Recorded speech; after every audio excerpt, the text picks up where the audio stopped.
తెలంగాణ రాష్ట్రంలో రేవంత్ రెడ్డి సర్కారు అధికారంలోకి వచ్చి 18 నెలలు కావస్తా ఉంది. 18 నెలలైనా యాదవ కుర్మ సోదరులను రాష్ట్ర క్యాబినెట్లో తీసుకోపోవడం చాలా విచారకరం అని చెప్పేసి నేను భావిస్తా ఉన్నా. మరి ఇలా రాష్ట్ర క్యాబినెట్లో యాదవ కుర్మ సోదరులకు స్థానం లేదు. అదేవిధంగా కార్పొరేషన్ చైర్మన్ నియామకాలలో యాదవ కుర్మ సోదరులకు స్థానం లేదు. ప్రభుత్వ సలహాదారుల నియామకాలలో యాదవ కుర్మ సోదరులకు స్థానం లేదు. అదేవిధంగా గత ప్రభుత్వం కేసీఆర్ గారి నాయకత్వంలో 4 లక్షల పైచిలకు యాదవ కుర్మ సోదరులకి మరి ఇలా గొర్రెల యూనిట్లు ఖర్చు పెట్టి గొర్రెల యూనిట్లు ఇస్తే మరి అలా గొర్రెల యూనిట్లను మేము అధికారంలోకి వస్తే 2 లక్షలు ఇస్తామని చెప్పేసి ప్రగల్భాలు పలికిన రేవంత్ రెడ్డి కనీసం గొర్రెల పంపిణీ పథకం మీద ఊసే లేకుండా ఎవరిస్తుందని చెప్పేసి అలా విచారం వ్యక్తం చేస్తా ఉన్నా. అదేవిధంగా పాము ఖర్చో తేలు ఖర్చో యాదవ కుర్మ సోదరులు చనిపోతే మరి ఈ రాష్ట్రానికి మాంసం అందించడం కోసం తపన పడుతున్న యాదవ కుర్మ సోదరులకు ఎక్స్గ్రేసియా 6 లక్షలు పెంచలేదని చెప్పేసి నేను డిమాండ్ చేస్తా ఉన్నా. అదేవిధంగా మరి అలా పింఛన్ విషయంలో ఇలా అన్యాయం జరుగుతుందని చెప్పేసి విచారం వ్యక్తం చేస్తా ఉన్నా. మరి అలా కాంగ్రెస్ పార్టీ నాయకులం మేమింత అని చెప్పేసి మీసం తిప్పుతూ తొడగొడుతున్నటువంటి అంజన్ కుమార్ యాదవ్, అనిల్ కుమార్ యాదవ్, బీర్లా ఇలయ యాదవ్, అదేవిధంగా యూనివర్సిటీ నాయకులుగా చలామణి అవుతున్న చరణ్ కౌశిక్ యాదవ్, లోకేష్ యాదవ్ నేను డిమాండ్ చేస్తా ఉన్నా. మీకు సిగ్గు శరముంటే, దమ్ము ధైర్యం ఉంటే, చావ నెత్తురుంటే కనీసం మాల సోదరులను చూసి ఇవాళ వివేకం చూసి సిగ్గు తెచ్చుకోమని చెప్పేసి విజ్ఞప్తి చేస్తా ఉన్నా. మాదిగ సోదరుల ఐక్యంతో మాకు మంత్రివర్గంలో స్థానం కావాలని చెప్పేసి కొట్లాడుతున్న తీరును చూసి మీరు సిగ్గు తెచ్చుకోని చెప్పేసి నేను విజ్ఞప్తి చేస్తా ఉన్నా. అయ్యా మీరేమో మొత్తం కూడా యాదవులు మేము కుర్మ సోదరుల మేము మొత్తం కాంగ్రెస్ పార్టీలో మాకు ప్రాధాన్యత లభిస్తుందని చెప్పేసి మాట్లాడుతున్నారు కదా. మరి ఇలా 18 నెలలు రాష్ట్ర క్యాబినెట్ లో 60 సంవత్సరాలుగా ఏ క్యాబినెట్ చూసుకున్నా యాదవ సోదరులు క్యాబినెట్ లో ఉన్నటువంటి వాస్తవాన్ని గుర్తు చేస్తా ఉన్నా. మరి ఇలా 60 సంవత్సరాల్లో ఏ క్యాబినెట్ చూసినా యాదవులకు స్థానం ఉంది. మరి ఇలా రేవంత్ రెడ్డి క్యాబినెట్ లో ఎందుకు స్థానం లేదో ఇలా ఆలోచన చేయమని చెప్పి విజ్ఞప్తి చేస్తా ఉన్నా.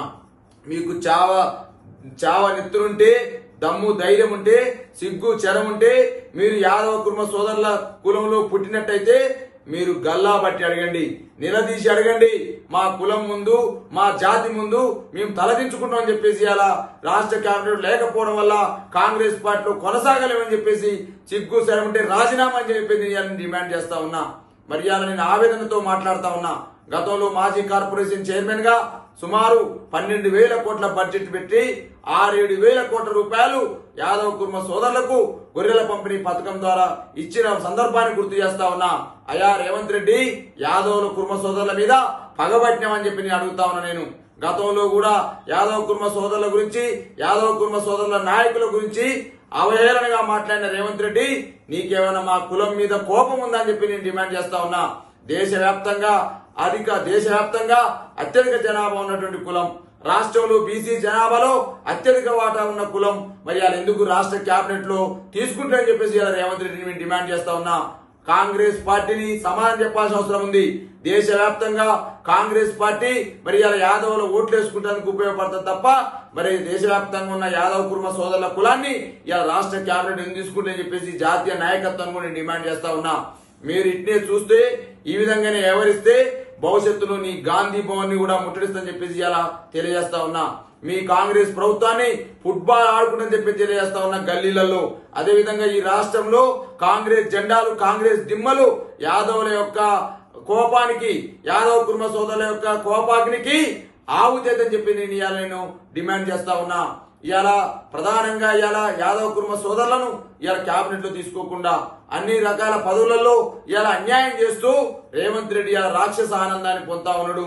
ఇవాళ పెద్ద నాయకులు అని మాట్లాడే అంజన్ కుమార్ యాదవ్, అనిల్ కుమార్ యాదవ్, బీర్లా ఇలయ యాదవ్, చరణ్ కౌశిక్ యాదవ్, లోకేష్ యాదవ్ మీకు చెవు నెత్తురుంటే రాజీనామా చేయండి.